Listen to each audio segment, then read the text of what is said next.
Hello, everyone. This is the Functional Fridays podcast. We talk about jobs people have, current social issues, and much more. I hope you enjoy today's episode. Hi. I'm just going to dive right into this. So introduce yourself and what you do. Hey, I'm Scott Toler Collins, and I am a director of photography, cinematographer. I guess those terms are a little interchangeable these days. I do also direct stuff like commercials, some narrative things. And then I occasionally work just as a camera operator, which is like the easiest job ever because there's no pressure. It's just like make the shot good, but there's no politics or like pre-production. You just show up and point the camera at stuff and then go home. It's great. But mostly what I do is cinematography. All right. And how did you know you wanted to get into the film industry? Like, what motivated you? I watched a lot of movies growing up. I watched a lot of movies. Honestly, I think a lot of people can say this, but Star Wars was a big thing for me as a kid.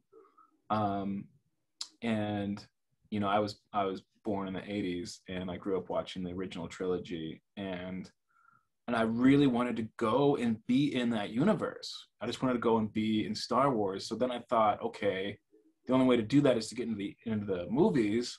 Mm-hmm. So I wanted to be an actor originally, and I pursued that actually for a long time. Even from kindergarten, I was acting, and then I continued acting all through high school. You know, in school stuff, like I was the vice president of our drama club, and then outside of school at like our civic theater, I was doing stage plays, and then even in college, I was still acting. I even still act a little bit now. I still have an acting agent for commercials. I don't do that much, but that's just more like for fun. Yeah. But really growing up, I wanted to be an actor, so I could go and be in Star Wars. And then I made tons of little movies with my friends growing up on VHS, and you know, then like 8mm tape, not 8mm film, but like the little 8mm DV tape, and then DV tape and all that stuff. And then when I went to college, I started learning about, you know, real lighting and real movie making. And then I realized that, oh, okay, cool. Now I'm actually better at being a director. I like acting, but I've always been just had such a knack for, you know, doing the technical stuff. And then when it came time to graduate film school, I was really proficient with lighting and camera more than a lot of the other kids there, because I really focused on those things. And then I was like, you know, if I go to LA, I should just be a cinematographer, because I'm not just going to show up to Hollywood and be like, hey, I'm a director, guys. And then, so I was like, you know, I should get some work. I actually started working in the lighting department, and then worked my way up to being a DP. And yeah, I've just kind of been doing that ever since, because I don't know, I really like, the older I get too, the more I'm like, oh, thank God I didn't try to be an actor. You know, yeah. I really like being behind the camera. So, except for today. Yeah. No, and I get that, because I was the same way. And that makes me curious, because totally separate question from everything else, but do you recommend people working in the film industry go to film school? Because I know some say yes, some say no on that. It depends. It really depends. If you're here in California, specifically Southern California, and you're anywhere remotely close to LA, then there's no need to go and be to film school. Just start working, just be a PA.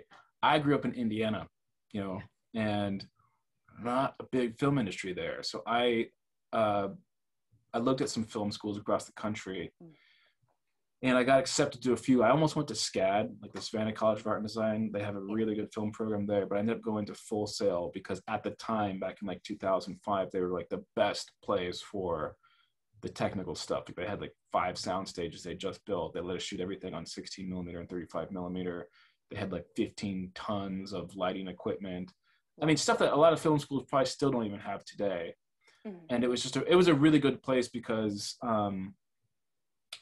all those things that I don't have access to in Indiana, like they had down there in Florida. In fact, there's still a lot of film schools in the world that don't have what they had. I don't know if they still have that. But if I had lived here in LA, or if anyone lives here in LA, like just skip all that. Just go and, you know, you can throw a rock and find a film production. Yeah. You know, just go PA for free. Even do that for a couple of years if you have to. A lot of people frown on doing like, you know, unpaid internship work, but like it beats paying $90,000 for film school. So it really depends on your location. If you're in the middle of America, go to film school. Mhm. I don't know. That's my 2 cents on that. Of course. Question. And so what is the most important tool to get yourself into the entertainment industry in the first place, if you were to give a tip, kind of what you were just saying, but. I mean, obviously initiative. It's just, if I think this day and age, we don't have to shoot things on VHS anymore like I did growing up. I remember when I was in film school, 24p, even cameras that just like weren't shooting like interlaced and just looked like news footage. Like they finally started looking like digital cameras started looking like kind of had a filament quality. That was a new thing when I was in school. Now it's like your phone shoots 4K and 24p and whatever, or even 240p. So you can shoot slow motion, crazy slow motion on your phone. However, you still need to, get some good training with that. And I think that if you don't go to film school, you should at least apprentice somebody, find somebody that's, substantially better than you, and then look what they're doing. I think it's great. There's a lot of kids going out there and just shooting random stuff on their phones or their DSLRs or whatever. But there's also a lot of crap getting made these days. That there's so much stuff. Yeah. This year alone, Netflix is releasing a movie every single week of the year of one of their own movies. And that doesn't excite me. That's like, I'm just going to watch all those movies. Exactly. You'll never get around to all of them. So, you can't, it's one thing to just make a ton of content. You have to be good at what you're doing and have intention. And I think that this day and age, like there's so many great tools to make films, but you should still learn how to do it properly. Yeah. That's one thing that was really nice about the film school that I went to. Also the time that I grew up, in film industry is, I was just thinking about this today, like film school now teaches kids, how to make social media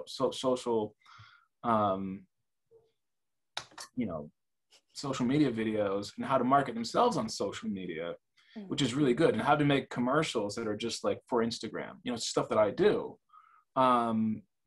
And then again, how to be really known on these social platforms and get your name out there. And that's all great. But when I went to school, we just learned how to make movies.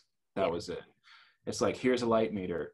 This is the film stock we're shooting on, figure it out. And this is all you're going to do for the entire time at your school is just make good content. Yeah. Now it's kind of evolved. So anyways, I'm really glad that when I came up, I shot everything on film. And you had to really have some, very specific intention with what you shot, because time is money when you're shooting film. You can't just turn the camera on and get an image. You have to really create the imagery. Yeah. So anyways, whatever you do, it's like, now's a good time to get in the film industry, I suppose. But just don't be another idiot out there with a camera. Like, you buy a camera and you're like, I'm a DP now. I don't advise doing that, because you're not going to go anywhere. There's too many other people out there just doing that. You have to be good at what you do. Yeah. So that's what I was going to ask too, is that going back to what you were saying about social media and creating films and videos for social media now, how do you think social media has influenced film now? If it has? Well, that's a good question. How's it influenced it? It's sadly made movies a little less relevant. Yeah. Because we used to get our escape by, you'd come home, you'd turn on the TV and watch a movie that was on television or, on VHS or then DVD, Blu-ray, whatever. Now you just have your phone on you all the time and you're constantly entertained by it. Mm-hmm. You're entertained by other people and you're interacting with them. Where, back in the day, it was much easier to hold someone's attention for 2 hours and say, listen to this story, because you've got nothing else to do right now. Mm-hmm. Now there's so many other things because of social media that if you are going to make a movie, it has to be so damn compelling. There's no, I read scripts all the time that I'm like, this is just cliche. There's no point in making this. It's already been made. Or it's like, this is kind of interesting, but not interesting enough to devote 2 hours of just watching it, let alone a year making the thing. Yeah. So now I say that because of social media, if you're going to make a movie, it better be damn good, or just don't even waste your time. Don't waste my time if I'm going to watch it. So that's my answer to that. Now, I feel like going on that, I feel like social media has created not just like creating better content, but I feel like with like Instagram and TikTok and all these social media platforms having a set time limit, it's made it harder to, because people don't want to watch something now that's longer than 15 seconds or whatever the time limit is. So I feel like that makes it really difficult to kind of compel. Well, yes and no. I mean, we also have, television series that I guess are just web series now. I don't even know what you call them. That we have series now that are, 45 minutes a piece, and people watch those for like all day if they want to. Mm-hmm. But they do it in their own time. Yeah. So, yes, with in the commercial world, it hasn't changed much because, used to see on TV, we'd see 15 or 30-second commercials. Now you see that kind of stuff on Instagram, and it's not that different. Yeah. So, but at least with that, you had to really be like the first image has to be so interesting, because otherwise someone's just going to scroll. Yeah. Who just stops and watches the ads on their phone? Nobody, right? Mm-hmm. So that's made things a little different. However, again, the way that we consume content with these internet shows that, the last really good thing I just binge watched was that Waco series that Paramount made, and then Netflix put it out a couple of years afterwards. Mm-hmm. And yeah, we watched like all 5 or 6 episodes in one night because it was just so good. And it was nice that it was like just a one series or, one season thing. It wasn't like 5 or 6, anything that's someone's like, dude, you got to watch this one show. And it's like, how many seasons is it? It's like 8. I'm like, I'm never going to watch that. I'm not going to finish it. Yeah. But that, anyways, that's what kind of sucks about movies too, is that now that we're watching movies at home and you have your phone, and you could just at any point in the movie just get lost in like scrolling stuff. It's hard to keep people's attention. It's not like they're in a movie theater where someone's going to gripe at them for having their phone, especially, with this 2020 of last year, we were all watching movies at home. And I like going to the movie theater because it forces you to pay attention. I also think that movies should be seen, in that kind of situation. And I like seeing movies with other people too in the room, as long as they shut up. But, it's, anyways, yeah, it's everything's so different now. Some things good, some things bad, but. Of course.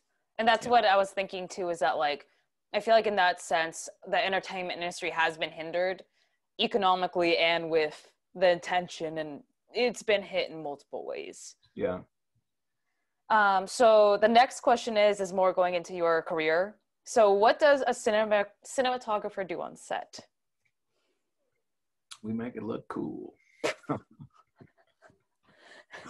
That's what I did. No, it depends on the relationship with the director. But if it's a film, usually, on paper, we're in charge of the camera department and the lighting department. Mm-hmm. Depending on the production, we can be sometimes in charge of much more than just that. And it also depends on the director. I've worked with some directors that are really, really hands-on, and like they're like, here's the shot list. Here's how I want to block this scene. This is how we're going to do it. And I kind of want the lighting to be something like, to this effect. There's other directors I work with that are just like, I'm only going to work with the actors. However you want to shoot this is really up to you. So I'm like, okay, I want to light it this way. And then these are the angles we're going to cover the scene from. And then sometimes too, you can be like, well, if we're doing it this way, it also needs to be edited a certain way. So if I'm doing this shot, which leads to this shot, there's not a whole lot of, room to edit that differently. It needs to be edited. So you start to really, dictate how the film's going to look and feel, and sometimes even be edited together. It really depends on the director, because I like working with those directors that are really have a strong vision and a strong technical, background, or at least just some kind of knack for that. But more often than not, I get a lot of directors that are just like, do whatever you want. I just, here's the story, we'll tell it together. But visually, I don't know enough about this stuff. So you just make it look interesting. So, and with that, I usually hire the camera crew myself and the lighting crew. I've got people that, depending on where I'm at, if it's here in LA, I've got people I've been working with for, 10 plus years. And then I've done films in other countries. I've got crews over there, different parts of of America too. It depends. I mean, if I go to a place for, I've done a couple of foreign films where I was the only person to come and be like the only American person on that crew. Of course. And yeah, and so in that situation, it's like, I don't know who these people are. I can only barely understand their language. And you're kind of just given this like crew, and so you have to kind of find out everyone's dynamic of, okay, here's our camera department. This person's really knows what they're doing over here. This person, like, maybe you can't trust them with too much things because they don't really seem too into it. That's okay. And then there's people in the lighting department, like this person knows even more than the gaffer, so I'm kind of going to talk to this person more than the person I should be talking to the most. It really depends, but yeah, every production is a little bit different, but the gist of it is,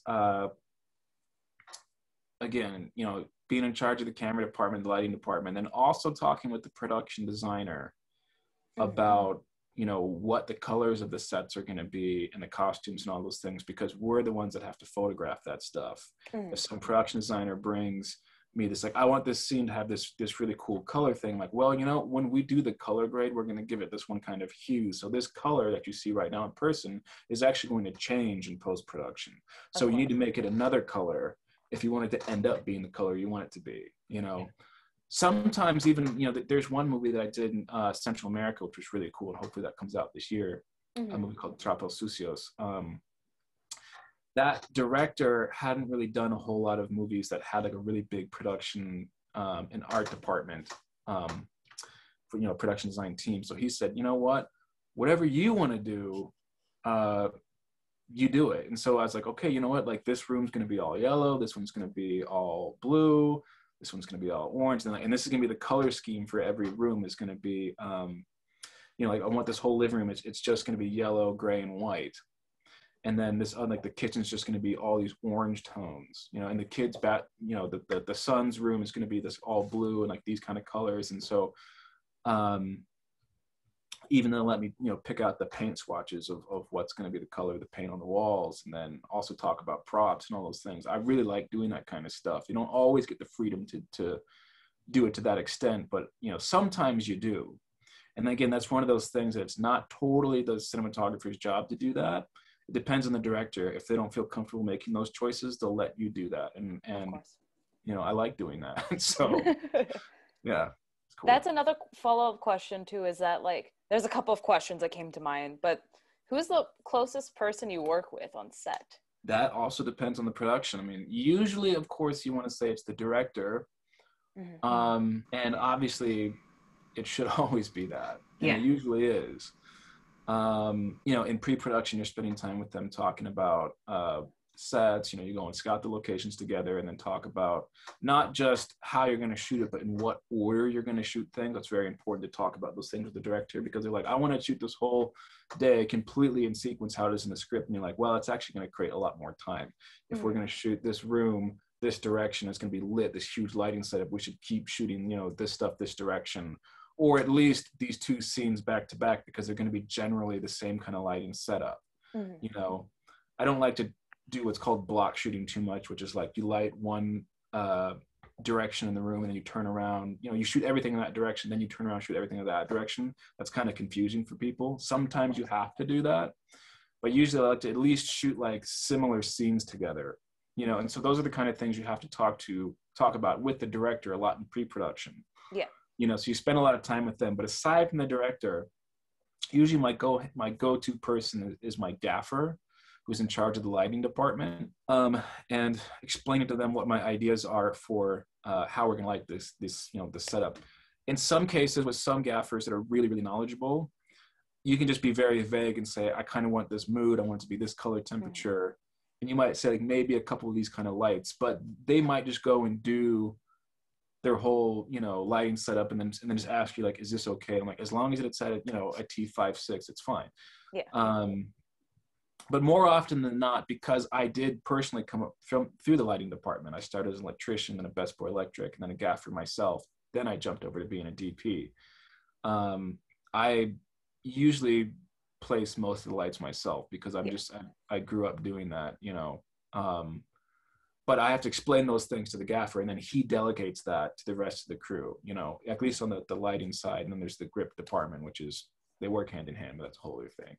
And if not for the gaffer, I'd say also the first AC, who's the focus puller, because they're the ones that's building the camera. You know, the camera doesn't just come in one box; it comes in like 20. You know, of course. So in every shot's a little different. So I'll say, you know, for this one setup, it's going to be this lens, and we might have to throw this on like a remote head later, so configure it this way so it's not just totally locked into studio mode. Or, you know, put this filter in there, make sure that's in like a anti-reflection tray because we might get hit from this one thing over there, etc. And then also they need to know what's going to be in focus, of course. It's not always just so simple as here's the talent in front of the camera. It might be like this person turns to this person, so you need to rack focus to that person, but hold it there until they say this line, because we're going to rack back to this guy in the foreground, even though he's not looking at the camera, just to, you know, he has this moment where he needs to think about it. So you need to convey those things to the first AC, which is called the first assistant camera. Yeah. So those three people, it's like obviously the director, the gaffer, and then the first AC. And then there's a second AC, sometimes a loader or a media manager or a DIT. But I usually don't talk with those people too much on set. I'm too busy. So I usually talk to just the department heads, you know, like the gaffer, key grip, first AC, and then sometimes I'll talk to the director. Yeah. And that makes me curious too, because this question kind of came up earlier when you were talking about how you had multiple crews in multiple countries and stuff. And talking about your crew now, is it, now I assume, and I totally don't know this for sure, but I assume you worked with both independent films and like films in the like the actual, that's part of an entertainment head, I should say. Yeah.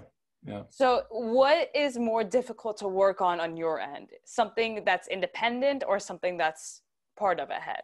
You mean like a studio film versus an independent film? So, I mean, honestly, it's not that different because on a really low budget indie movie, you know, the resources might not all be there, but you're also hopefully not challenging yourself so much. We're not trying to do these insane things. You know, it's like the biggest movie I worked on was The Dark Knight Rises. I worked in the camera department, just like a little bit of that movie when it was shooting here in LA. That was a $250 million budget movie. And, you know, on the call sheet, some nights it'd be like 30 people in the lighting department.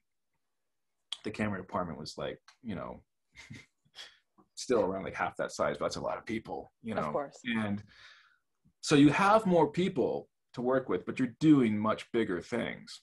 On an indie film, you've got less people to work with, but you're not, you know, you're not having Batman like drive a helicopter bat thing through like downtown LA. And if you are trying to do that, cool, but I don't know. They all have the same similar challenges. You know, I've shot movies that are like a couple months. I've shot movies that are just a couple weeks, you know. They're all difficult. Even if you have bigger budgets and more crew, you're still pushing yourself to do more things. So it's always the same level of pressure.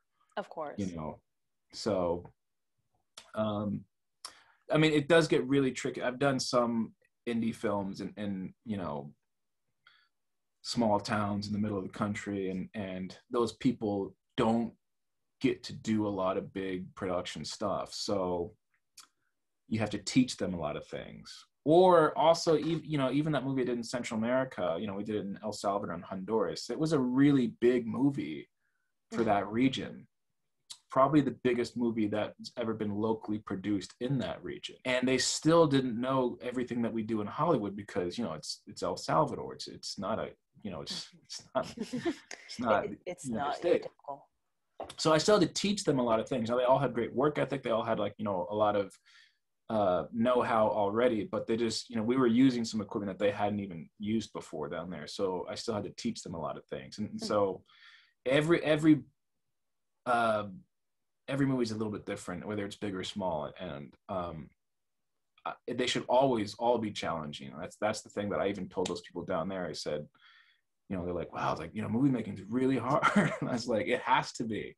If it's easy, you're doing it wrong, you know? Exactly. That's the thing too, is that like, I also obviously grew up in California and was in film and everything too. And like, there were people in my class who would like try to skip steps to try to get to like filming, and like people didn't understand like a lot of the pre-production stuff. And I think that's what makes, I guess a lot of people don't understand what it takes to get to what's on screen.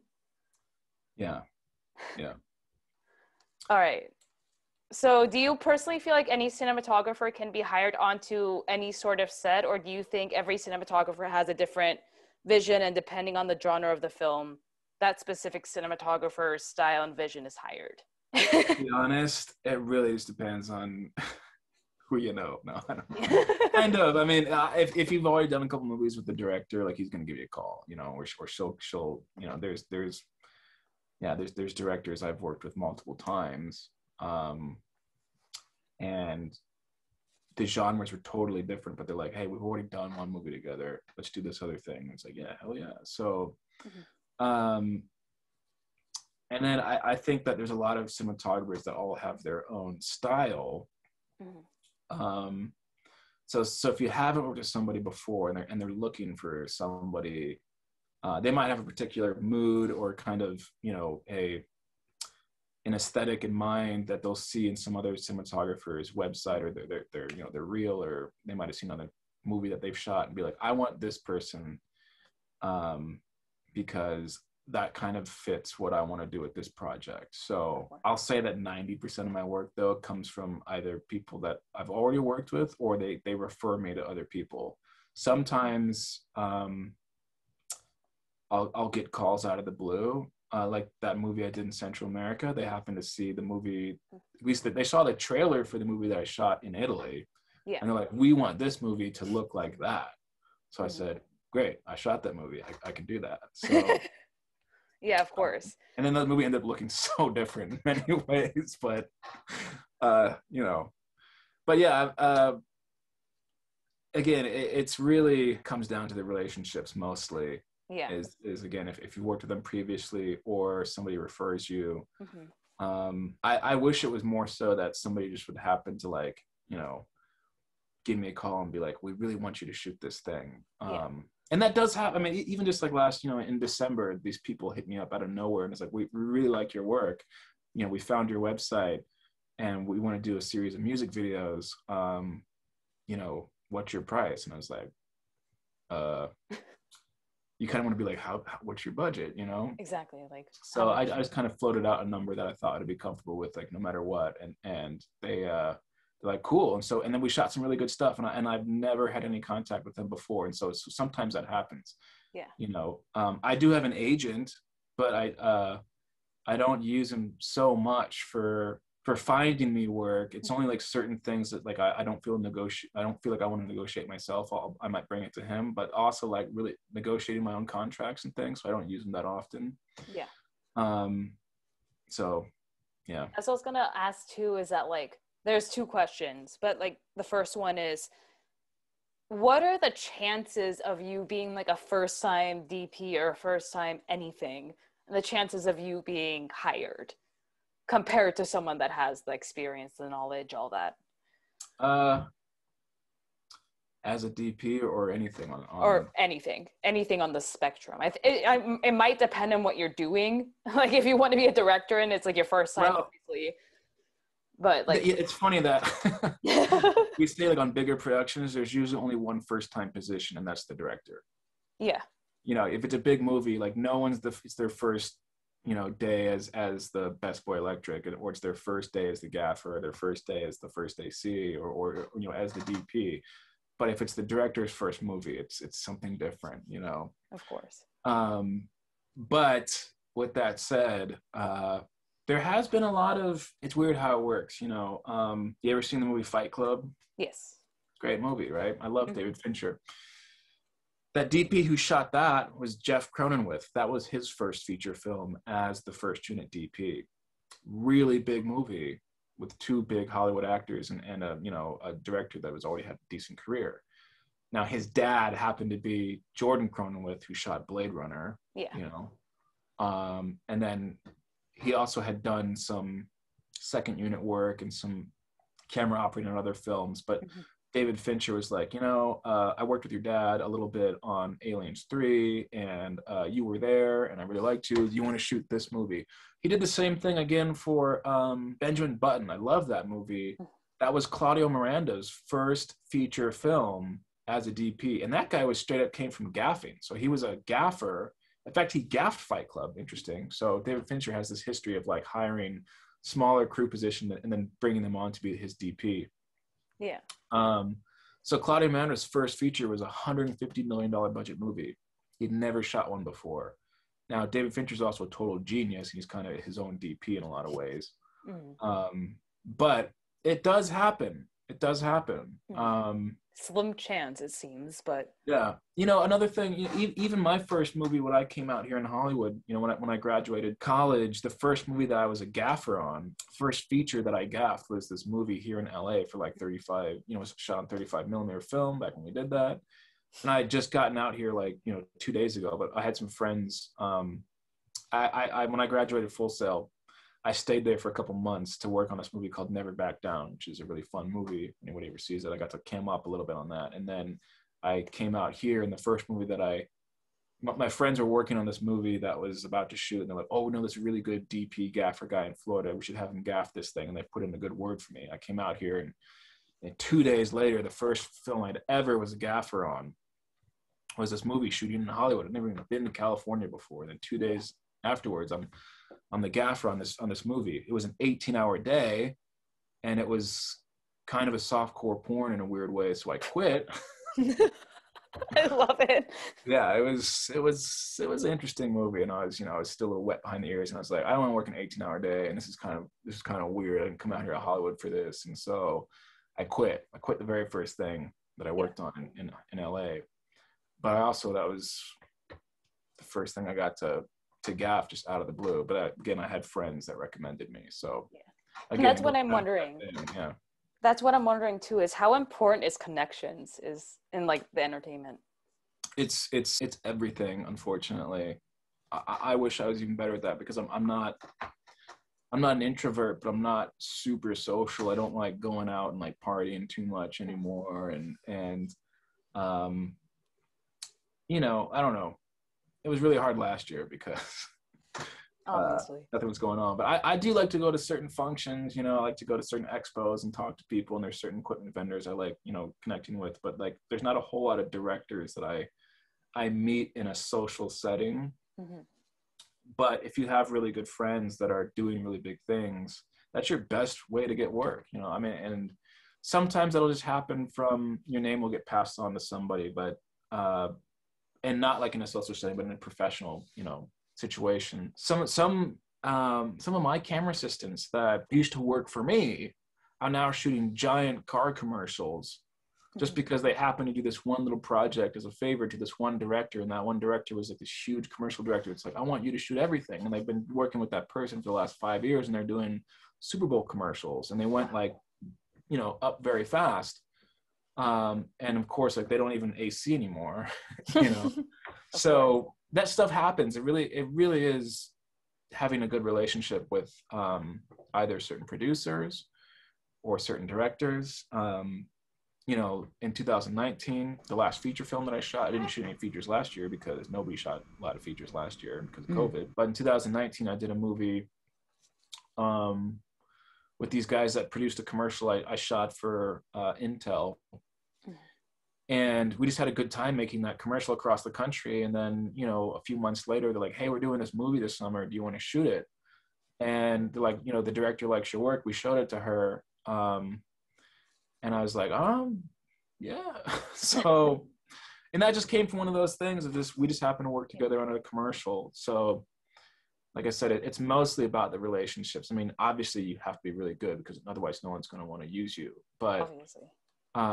You got to, you know, continuously train yourself and stay up to speed on the latest gear, the latest, you know, resources that are out there for filmmaking, the latest, you know, there's so many different approaches to do things now, and you should be wise to all of them, or at least have your own idea of a good way of doing it based on your own experience. But yeah, you have to know what you're doing, but you also have to be really likable, and then easy to work with, and then, you know, someone that somebody wants to refer. You know, that's the biggest thing, is that if you're a total jerk, you could be a genius person, but no one's going to ask, you know, you to do the next project with them. So yeah, very unfortunate. But was there ever a time that you were on set and like someone disagreed with your vision, or like completely was like, no, like screw that, or just... all the time. I mean, and depending on the relationship you have with that person, sometimes you'll just be like, okay, whatever, you know. Sometimes I'll fight for that. You know, there's a movie that I did in Italy.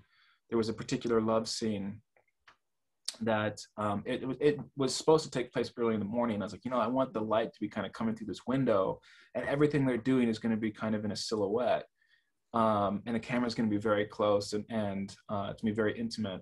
And the director's like, I don't know, I kind of think we should just turn all the lights off and just make it like really moody, you know, and dark and sexy. You know, it's like, it will be sexy, but it's just gonna, I think it should be kind of this, we'll make it look like it's natural lit from the window. I mean, it wasn't completely natural light, but I wanted to have this soft morning light coming in.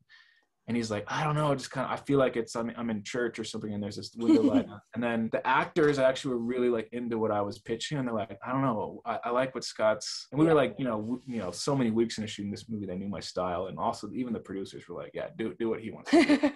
Follow him. You know, but so we ended up doing that, and it worked out really cool because the director was like, okay, you know what, man, I trust you. And in the end, it's like, I love that scene. It looked so cool. It was sexy. It was probably one of the most beautiful love scenes I've ever shot in a film. But there's other times, even that same production, where the director is like, you know, I think we should do something like this. And they're like, no, you know, I really want to do this sort of thing. And they'll give me their reasons. And it's their movie at the end of the day. So you can't fight it too much. You know, even if you think like it's not going to work, it might not look as good as what you have in mind. Sometimes you just have to do what they want to do. You know, otherwise they'll just, you start to have a hindrance on your relationship, you know. You don't want to be fighting each other. You want to be working with each other. So, yeah, I mean, there's so many times too, I've worked with like first-time directors, and then you really have to kind of hold their hand and be like, I know you want to do all this, this, and this, but we really don't have the time to do that. In fact, even if we did have the time, I don't think it's going to look the way you think, you know. It might be simpler to do it this way, and perhaps better. And you kind of have to show them those things, and they might be like, okay, I'll trust you. And then usually in the end, they'll be like, okay, cool, I'm glad. Sometimes they'll be like, that's not really what I had in mind. It's like, what you had in mind was impossible. I'm sorry. It's not realistic. You know, so it's tricky. But every day on set, there's always some kind of like, you know, the director or even the production designer or the cast. I hate when the cast gets involved because, you know, sometimes they do have really good ideas, but sometimes it's just like, there's some actors I've worked with where it's completely out of vanity. They're like, I really want to be over here, so the light's in my face like this. And it's like, yeah, but that's not going to match anything we've done before. Yeah. It might make you look really cool for that moment, but it's going to pull everyone out of the movie, and they're going to forget how good of an actor you are. So just why don't you do what, you know, what we're pitching over here, be a team player, you know? See, that's what I was going to ask. Yeah. Sorry to interrupt. No.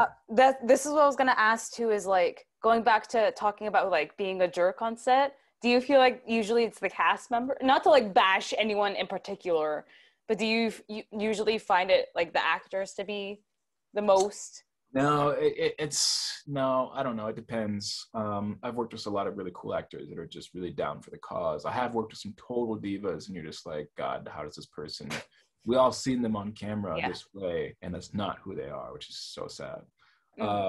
Sometimes it's the director, you know, where they're just like, you know, I find the directors that really don't have a lot of experience really overcompensate by being a dick. You know, they're like, you know, male and female, I see it all the time where they're just like, they don't, you know, you can tell they don't know the technical stuff. They haven't done that many things, but they're like, this is what I'm doing. It's my production. I'm going to do it this way. And, you know, don't anybody question me about it. And you're like, whatever, you know? Yeah. Usually directors that really know what they're doing are totally nice, you know, and if they are being, you know, really stern, it's because like you screwed something up, you know, and it might be even justified. And then there's also a lot of times where I'm the jerk on set. I mean, I'll admit it. Anybody that's worked with me knows that like I'm very focused. I'm super focused, and I'm like, we don't have a lot of time. I've already explained to this like to you like the best way I possibly can. I just think you weren't listening enough, you know, you know, there's plenty of times that I really try to push people. It's like, look, you know, let's not just do this so half-assed. Like we can really pull this off, I think, and make it really awesome. I'll never come out at something and try to, you know, be really forceful about it if it's something I'm not super passionate about. In fact, there's not a lot of projects I do these days that I'll do unless I'm super passionate about it, especially feature films. You know, I've done a few that I'm like, God, I wasn't really into this script, and I put everything into it and it turned out like crap because I knew it was going to turn out like crap. I shouldn't have done it. So I am super passionate about all the stuff that I do. And with that passion, you can sometimes be a little, you know, you can be a jerk sometimes. And I'll admit that. But it's never directed at a particular person. It's usually just like the situation is, I hate seeing people just like doing crap on their phones. You know, it's like we only have an hour left of light, and someone's like, yeah, hold on. I'm like, get the F off your phone. You know, we came here to do something. I didn't pay you to be on your phone, you know? So I don't know. To answer your question, everyone can be the dick. You know, that it's sometimes it's the cast if they're just such, you know, divas and they think that they're so important, and they're so vain that they just want to make sure they look. They don't really care what the story is. They just want to look good. You know, very few are like that, but it happens. Sometimes, again, it's the director, especially if they're inexperienced, and then sometimes it's me if I'm too passionate about it. So it's everyone. It could be equally distributed on that sense. Yeah, the really good productions where everyone's just super chill and super like everyone's like, you know, the director's knowledgeable about directing, the cast is, you know, seasoned actors, the crew, you know, I've worked with them plenty of times and I've vetted them and they know what I like and I know how they work, and everyone's in that symbiotic relationship and that there's no quarrels. It's just if there's any debate, it's like, can we make this better? You know? Of course. So those are really awesome situations. But every production is so different, because that's another thing what's so interesting about this job is it's not like you go to work and you work with the same people every day in that office. Every production I work on is with a totally different set of people, and the dynamic is different depending on those people, you know? So you have to adjust yourself. Like the way that you talk to your first AC on this movie is not the same you talk to your first AC on the next one, you know? So it's going to constantly change. Yeah. All right. So what is the most advanced skill you feel that you've obtained over the years with experience that you've gotten with cinematography or any job that you've done? The most advanced skill that I've obtained? Yeah. Man, that's a good question. I don't know about the most advanced skill, but I've always been really good at lighting. And I think that lighting is, that's the biggest, you know, on a technical side, that's what consumes the most time usually on production is, you know, you come into a location and you have to light it, you know. Even if it's outside in the daylight, you still have to like put, you know, big diffusion frames up or balance cards or mirrors, or sometimes, you know, very big HMI lights that pump in a lot of light, and you're really trying to shape the light. And if you're outside, the light's changing the whole day. It's tough. Of course. Lighting is, I think, the hardest part about cinematography. So I think what I've gotten the best at is doing that, is looking at a situation and very quickly deciding, okay, this is what the blocking is going to be. I think if we do this kind of lighting setup, this can work for multiple things, or at least like this setup will take me into this thing, and then we can swing back around into this setup, and it'll all be done in this order. That's something that when I'm shooting, especially on a feature film, usually you try to pre-plan this stuff a lot, you know, but if you're shooting like 3 scenes in one day, you might not have gotten to look at that third scene so much. You kind of have to wait until it's blocked in the room to see how it's going to be lit and shot.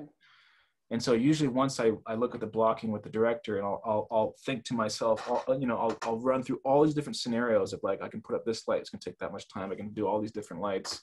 in this kind of way, but that's going to take a lot of time. And then you kind of try to deduce in your head in what order you can start lighting and what shots you're going to do. And I think that's what I've gotten the best at with time, is having that kind of moment alone in my head to just think about all these different scenarios and then doing the one that's going to be the most effective, and then doing that, and then hopefully doing that very quickly. There's some DPs that I don't ever do this where, I've worked with some DPs as a camera operator or even a gaffer myself, is they'll look at the room and they'll light it one way and be like, I don't really like that. And then they'll change it. And they'll be like, I don't really like that either. And then they'll change it again and be like, okay, I think this is what we're going to do. I always go in and just be like, we're going to do it exactly this way. And I don't tell anybody to put up any lights or, diffusion or do anything on a crazy rig unless I know I'm going to use it. Of course. I mean, it's because you don't have time to do that stuff. If you're really good, you just, you think about it in your head and then you'd be like, this is the plan. That's what I've gotten really good at, I think. Of course. And like, that's another thing too, is that when you're a cinematographer and you are given everything, the script, the situation, whatever, are you given the opportunity to go in and like see what you're working with? Or is it some of the time you have to like image, or like you're sent an image and you have to picture it in your head? Like, it's always different. I really like scouting, and I try to at least have my gaffer come with me and my key grip. Not every production lets me do that, but I don't ever like to go to a location I've never seen before. And if I can't physically go there, you get enough reference photos, and I try to figure out, like, is the sun going to be coming in the windows at a particular time? Is that something I need to prepare for? So I usually try to go and scout as much as possible. Like that movie I did in Central America, they flew me out like a month in advance just so we could go and scout all the locations, at least some of them. Oftentimes on a feature, you'll scout like maybe you only get to scout half the locations. Maybe you get to scout more, before you start shooting. But then on the weekends, you'll go and scout, the rest of them.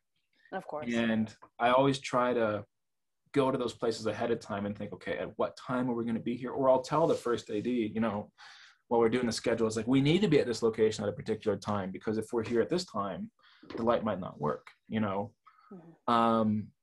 So yeah, being there physically in person is always the best thing possible. Even, and from every department, it's like, where are we going to park everyone? Of course.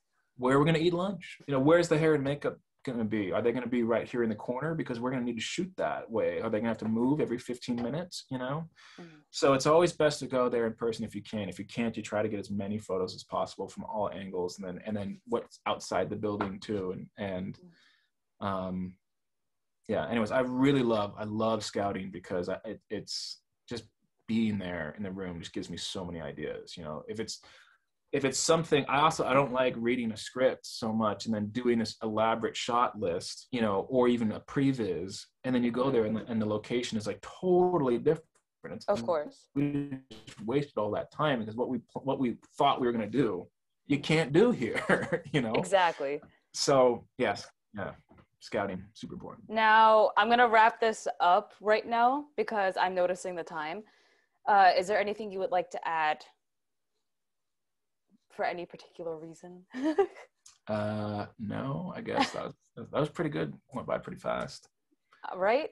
It was about an hour. So we got through pretty quick. And yeah, I'm going to end it here. Well, let's just say, if anybody wants to check out my work, it's scotttolercollins.com or stcinema.com, and there's plenty of things to look at there. So yeah, I'll leave it at that. Okay, I could put it in the description of this video. Do that too, yeah. When I upload it, so it's easier for people to find. Yeah, this was super fun. I'm glad you were able to join me, and thank you. Let's do it again sometime. Yeah, I'm down. A part 2. The sequel. Exactly, the sequel. So I'm gonna